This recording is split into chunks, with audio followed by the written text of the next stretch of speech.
Okay, so I wanted to do a book review on a cookbook that I actually found really helpful.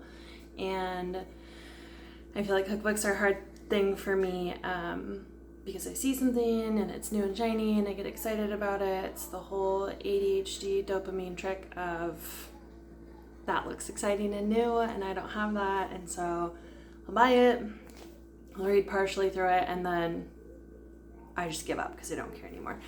Usually by then I skip to the recipes and I try some of those, and if I don't feel like they're working for me, I'm just like, I'm over it. And it's $20 wasted on a book that I never really used the way it was intended. Anyways, I found this, How to Eat Well for Adults with ADHD, and I quite honestly love it. It's by Rebecca King, and she did a really good job. She also has ADHD, and so it seems like it comes off as more relatable than like some of these other cooking things that I've read or blogs that I've gotten into. So I don't want to give away everything because that kind of ruins it for her, but like the table of contents is actually really good, and it's broken down pretty easy for people like us.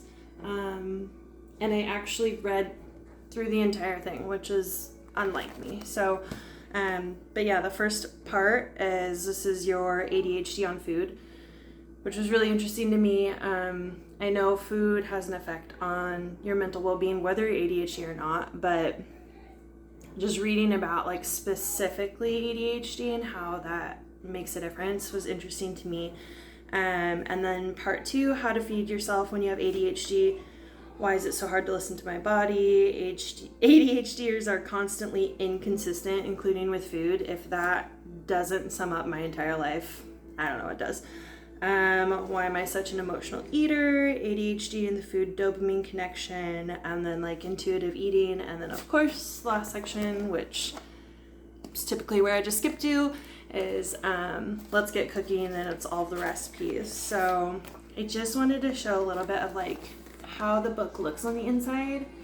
So it's broken up enough with like these little illustrations and different like blocks of color that kind of separate things so it's easier to hold your attention. These little like infographics I loved. They're kind of cheesy, but also it was more entertaining to me. Let's see.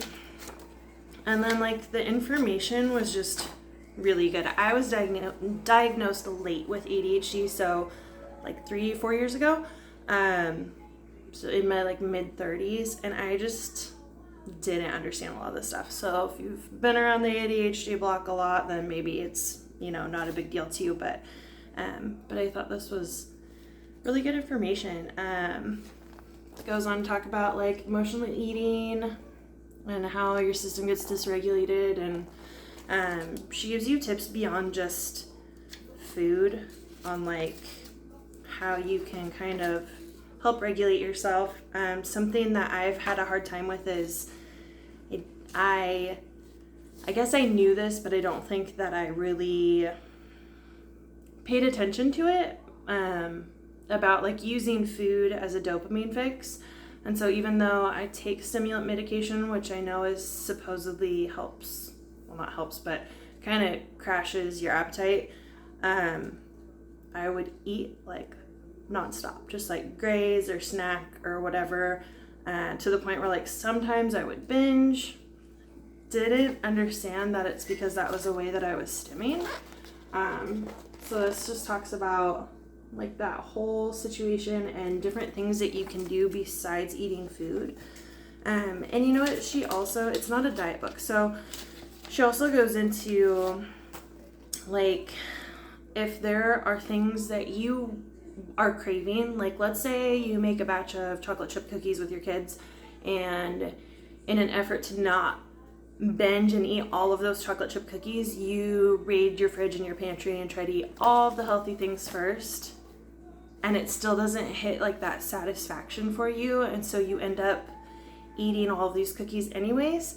it would have been better to just eat the cookies, even if you ate all of them, than to fill yourself with all of this other stuff on top of it, whether it's healthy or not. So she does go into like when you are like meal planning or, you know, last minute meal planning, throwing something in there that gives you like your satisfaction aspect of the meal is really going to make a difference in like whether you stick with it or not, which I found really interesting, and so far it has worked for me. So yeah, I really like that. But she also talks about like building a dopamine menu and like all the different things that you can do instead of grazing on a bag of chips or candy corn, which everybody has their opinion about candy corn. She goes into macronutrients. Of all the books that I've read, macronutrients are like in everything, and so I just kind of skipped over this because it wasn't that interesting to me and I didn't care to hear the same thing again. But what I did think was interesting is that she goes over supplements specifically for ADHDers. And she does talk about how like some of these things will mix or maybe not integrate so well with whatever medication you're on, so that's something to be aware of. But it was interesting to me because like I've heard of these like nootropics and St. John's wort, which I've heard about a long time ago before this, but just a bunch of different things, magnesium, zinc, and like how it affects you, the different studies that have been done, and whether it's proven to really make that much of a difference or not. So that was interesting to me. Yeah, vitamin C, iron, B vitamins, fish oil, all that stuff. So that was cool for me to read about. And then, of course, let's get cooking. So I really like this section. Instead of just going straight to recipes, she totally talks about like being overwhelmed in the kitchen and what the process of meal planning looks like and how you can kind of cut back on some of these things that tend to be roadblocks for us.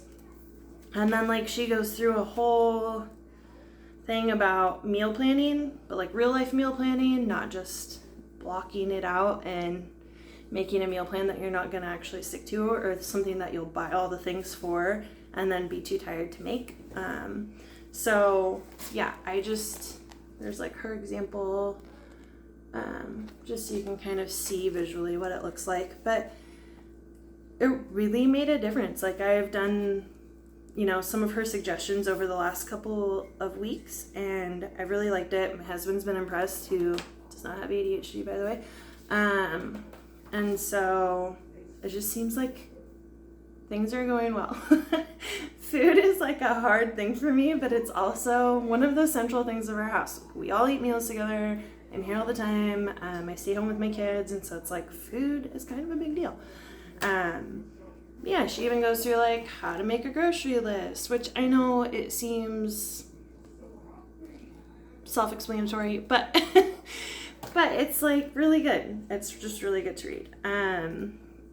And then of course her recipes, eventually when you get to them, what I like about them are they're easy, non-diet recipes for adults with ADHD, and the whole thing that makes them ADHD friendly is that they use minimal ingredients, incorporate shortcut foods. So like if you need to use, I don't know, what's something that we did recently. Oh, okay, so if you're gonna make like a fajita bowl, instead of buying fresh like bell peppers and onions, buy a frozen bag of fajita mix. I mean, like it seems like it makes sense, but a lot of these like healthy eating books are like, it has to be fresh, it has to be this, has to be that, and then there's all of this prep work into cutting everything, and we all know it's cheaper if you buy things like in their whole version versus like their convenient version. And then I always feel kind of like a lazy failure if I don't want to get all of that stuff out of my fridge and chop it all up and